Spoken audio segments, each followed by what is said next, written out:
दिल्ली में सरपट दौड़ती बस में 2.5 घंटे एक लड़की ने जो कुछ सहा, उसके लिए गैंगरेप और दरिंदगी जैसे शब्द भी कम है।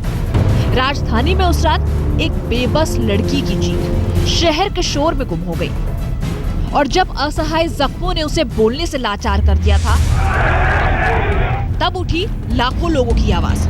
सड़क से संसद तक कोहराम मच गया।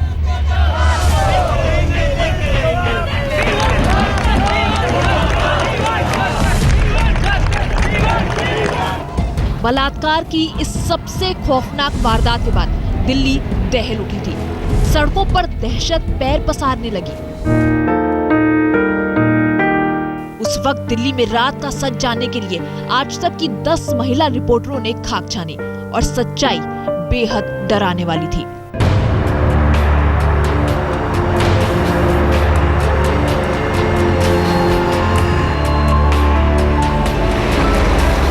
ये थी 1 साल पहले की हकीकत, लेकिन तब एक उम्मीद थी कि शायद इस घटना से सरकार सबक लेगी, और खुद दिल्ली पुलिस और गृह मंत्रालय की तरफ से ऐसा भरोसा भी दिया गया। भूले नहीं होंगे आप जब ऐलान किया गया था कि रात के वक्त ट्रांसपोर्ट की सुविधा बढ़ाई जाएगी। डीटीसी बसों में रात के वक्त दिल्ली पुलिस का एक कांस्टेबल रहेगा। डीसीपी लेवल के अधिकारी पेट्रोलिंग करेंगे। बसों के रूट पर जीपीएस सिस्टम लगाए जाएंगे। गाड़ियों के काले शीशे हटाए जाएंगे। तब केंद्रीय गृह राज्य मंत्री आरपीएन सिंह ने कहा था कि वो हर महीने सुरक्षा व्यवस्था की जांच के लिए सरप्राइज विजिट किया करेंगे। कुछ दिन तक थोड़ी सख्ती रही। पत्रकारों के साथ मंत्री जी ने डीटीसी बस में भी सवारी की, सुर्खियां बटोरी, लेकिन क्या दिल्ली की सड़कें सुरक्षित हैं महिलाओं के लिए?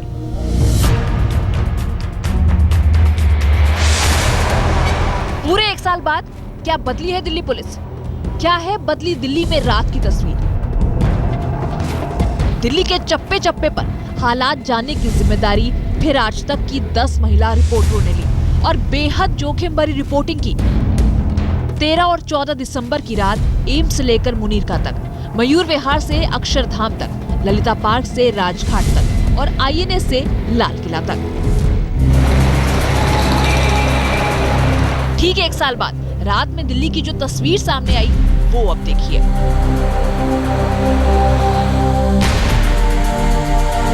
नमस्कार, आप देख रहे हैं आज तक। आपके साथ मैं हूं अंजना ओम कश्यप। 16 दिसंबर यानी एक ऐसी तारीख जिसने इस देश के इतिहास को महिलाओं की सुरक्षा के मद्देनजर पूरी तरह से बदल दिया। ये 1 साल शर्मिंदगी का साल रहा है, तो शायद नींद से जागने का भी साल रहा है। और इसीलिए आज तक के 10 संवाददाता एक बार फिर से राजधानी की सड़कों पर निकले हैं, ठीक 1 साल बाद, ये जानने के लिए कि महिलाओं की सुरक्षा के मद्देनजर क्या निर्भया कांड के बाद कुछ बदला भी है। ये जानने की कोशिश हम करेंगे एक रियलिटी चेक के जरिए। आज तक के 10 रिपोर्टर दिल्ली के अलग अलग इलाकों में सड़कों पर निकलेंगे रात में, ये देखने के लिए कि बसों की क्या हालत है, ऑटो रिक्शा की क्या हालत है, क्या पुलिस बैरिकेडिंग चेकिंग जिसका वादा किया गया था हमसे 16 दिसंबर के बाद, वो सब कुछ हो रहा है। इस सफर की शुरुआत हम एम्स चौराहे से कर रहे हैं। जी हाँ, मेरे पीछे all India institute of medical sciences, और एम्स से ही आज ये रियलिटी चेक राजधानी पर शुरू होगा। हम यहाँ से तय करेंगे मुनीरका तक का सफर। मुनीरका तक के इस सफर में आपको बताएंगे कितनी जगहों पर पुलिस चेकिंग कर रही है, क्या पेट्रोलिंग जिसका वादा हमसे किया गया था वो की जा रही है, क्या ऑटो रिक्शा आज भी थोड़े बेहतर स्थिति में है अगर कोई महिला जाना चाहती है, या फिर जो बस दिखते हैं सड़कों पर क्या वहाँ पर सुरक्षा दिखाई देती है। हम निकल रहे हैं एम्स के चौराहे से इस सफर पर। आज तक के 10 संवाददाता ऐसे ही अलग अलग जगहों पर निकलेंगे, और वो आपको बताएंगे राजधानी में सुरक्षा का हाल। आइए निकलते हैं। सफर एम्स से शुरू हुआ और सफदरजंग अस्पताल तक पहुंच गया। एम्स से आगे बढ़कर हम कुछ ही दूर आगे बस सफदरजंग अस्पताल पहुंचे हैं। सफदरजंग अस्पताल यानी वही अस्पताल जहां पर निर्भया ने अपनी जिंदगी की जंग लड़ी थी। और ठीक ऐसी ही परिस्थितियों में जब दिल्ली में जबरदस्त आक्रोश था, तब उसी सड़क पर मैं वापस आई थी, और इस सड़क पर ये जानने की कोशिश की थी हमने कि आखिर दिल्ली की सड़कों की रात में हालत क्या रहती है, किन परिस्थितियों का सामना करना पड़ा था रात के उस पहर में निर्भया और उसके दोस्त को। और इसीलिए सफदरजंग में लगभग इसी जगह पर ठीक मैं मौजूद थी।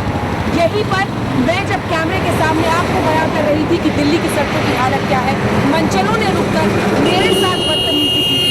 इससे अंदाजा लगाया जा सकता है कि कैसी हिमाकत कर सकते हैं राजधानी में इस तरह के लड़के। रात के पहर में न उन्हें पुलिस का खौफ होता है, न उन्हें जरा सा भी कानून का डर, और इसकी वजह सिर्फ इतनी है कि ना पुलिस बीट, ना पुलिस स्टाफ, ना पुलिस पेट्रोलिंग सड़कों पर रात में होती है, जिसकी वजह से मन चले इस तरह का व्यवहार राजधानी की सड़कों पर, दिल्ली के दिल में सबसे पॉश इलाके में, एम्स सफदरजंग के इलाके में इस पहर में रात के हिमाकत करते हैं। एम्स से मुनीरका के रास्ते पर हमने बीकाजी कामा पैलेस पर जो देखा उससे साफ हो जाता है गैंगरेप कांड के 1 साल बाद पुलिस कितनी मुस्तैद है। तो बाइक में सवार होकर, ये देखिए लगभग 10 बजे के आसपास बाइक पर सवार होकर ट्रैफिक पुलिस के वो स्टाफ निकल गए अपने घर के लिए। और अब देखिए आप, ये बीकाजी कामा पैलेस पर इम्पोर्टेंट इंटरसेक्शन पर ये है ट्रैफिक पुलिस कंट्रोल रूम। यहाँ पर जरा आपको अंदर भी दिखा देते हैं क्या हालत है। ये कमरा अब पूरी तरह से खाली है। ये कमरा यहाँ पर पूरी तरह से खाली है। ये दरवाजा इस तरह से छोड़ दिया गया है खुला, यानी यहाँ पर अब ट्रैफिक पुलिस को अपना कोई काम नहीं दिख रहा है। उनके लिए ये हो गया है छुट्टी का वक्त। यहाँ पर चूंकि ये फ्लाईओवर है, इसके नीचे कुछ लोग सोए रहते हैं, और इन्हीं में से एक ये लड़का जो यहाँ पर मौजूद था, ये वहाँ पर लाइट ऑफ कर रहा था। तो ये है परिस्थितियाँ, ये है तरीका, ये है व्यवस्था जिसके साथ दिल्ली पुलिस आगे बढ़ रही है। फिर आप देखिए कि आप कितने महफूज हैं, और फिर जब कोई घटना घटती है तो ये सवाल पूछा जाता है कि पुलिस हर जगह मौजूद तो नहीं रह सकती, लेकिन क्या पुलिस की मौजूदगी कम से कम ट्रैफिक पुलिस कंट्रोल रूम में रात के 10 बजे अपने कमरे में या फिर चौराहे पर नहीं होनी चाहिए? ये सवाल इसलिए क्योंकि अगर उस रात निर्भया जब बस पर सवार थी, चेक पोस्ट पर उसकी चेकिंग की गई होती, ट्रैफिक पुलिस के कांस्टेबल से बस को रोका होता, तो शायद उस तरह की परिस्थितियां न बनती, न उससे देश को गुजरना पड़ता। और इसीलिए ये सवाल आज 1 साल बाद भी उसी तरह से कायम। हम उस पूरे रूट की हकीकत जानना चाहते थे जहां 16 दिसंबर की रात उस लड़की के साथ दरिंदे 2.5 घंटे तक गैंग रेप करते रहे। हमने मुनीरका रूट पर ठीक उसी जगह से ऑटो लेने की कोशिश की जहां से 16 दिसंबर की रात उस लड़की का दोस्त और वो ऑटो लेने की कोशिश कर रहे थे, लेकिन हकीकत ने हमें फिर डराया। ऑटो को रोकने की कोशिश कर रहे हैं हम। ऑटो यानी रात में जिस तरह का उनका व्यवहार रहता है, सड़कों पर वो जाने को तैयार नहीं होते जहां पर आप उन्हें जाने के लिए बोलिए। ये एक मनमानी है जिसके खिलाफ आवाज उस वक्त भी उठी थी, क्योंकि निर्भया और उसके दोस्त ऐसे ही ऑटो लेना चाहते थे। ऑटो नहीं मिलने की वजह से उन्हें उस बस पर सवार होकर जाना पड़ा। आज भी जब हम राजधानी की सड़कों पर रात में निकले हैं तो जरा आपको बताते हैं कि ऑटो रोकने पर क्या कोई ऑटो वाला रुक कर जाने को तैयार होता है।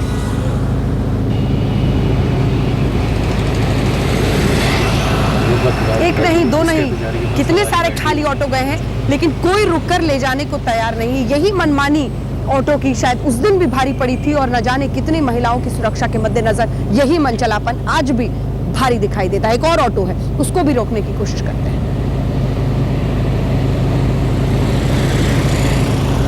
यहाँ पर भी वही हाल, यहाँ पर भी वही हाल। इस रियलिटी चेक को अब आगे बढ़ाते हैं, बढ़ते हैं मुनीरका की तरफ, एक बार फिर से ये जानने के लिए कि क्या सुरक्षा के मद्देनजर आज तस्वीर बदली है। इस 1 बरस में नींद से जागे हैं हम, हमारी व्यवस्था।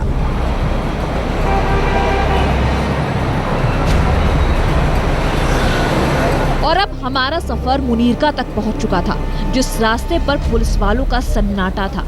मुनीरका बस स्टैंड पर पुलिस वाले खड़े थे।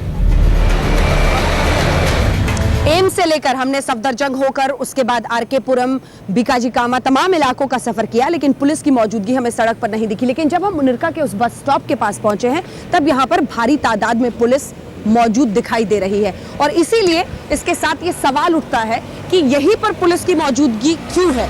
बहुत दिलचस्प है, क्या पुलिस ये सोचकर बैठी है कि यही घटना फिर से दोबारा घटेगी? सर, आप ही से बात करना चाह रही हूँ, इधर मुड़िए। क्यों आप भाग क्यों रहे? आप ये बताइए ना कि मुनीरका में ही आप लोग की मौजूदगी है, कहीं पर और नहीं है, ऐसा क्यों है? आपको लग रहा है कि इसी जगह पर दोबारा घटना घटेगी? नहीं मैडम, हमेशा रहते हैं यहाँ पे। नहीं तो बाकी जगहों पर इतने बस स्टॉप मुझे मिले एम्स तक के, यहाँ के सफर पे कहीं पर कोई नहीं था। मैं कुछ नहीं जानता, लेकिन यहाँ पे हमेशा ड्यूटी रहती है। इसी स्टॉप पे आप लोग क्यों हैं? नहीं, हमेशा रहती है यहाँ पे।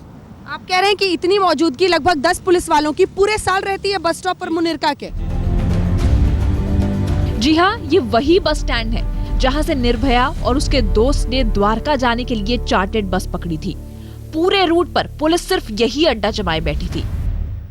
दिल्ली पुलिस शायद सोचती है कि उसी जगह पर दोबारा घटना घटेगी, इसीलिए पुलिस की मौजूदगी इतनी दिखाई दे रही है, क्योंकि अन्य किसी जगह पर हमने जागना होगा तो पूरी दिल्ली में जागना होगा, तभी महिलाओं की सुरक्षा शायद बेहतर हो पाए या फिर सभी की सुरक्षा दिल्ली में बेहतर हो पाए। अंजना ओम कश्यप, दिल्ली आज तक।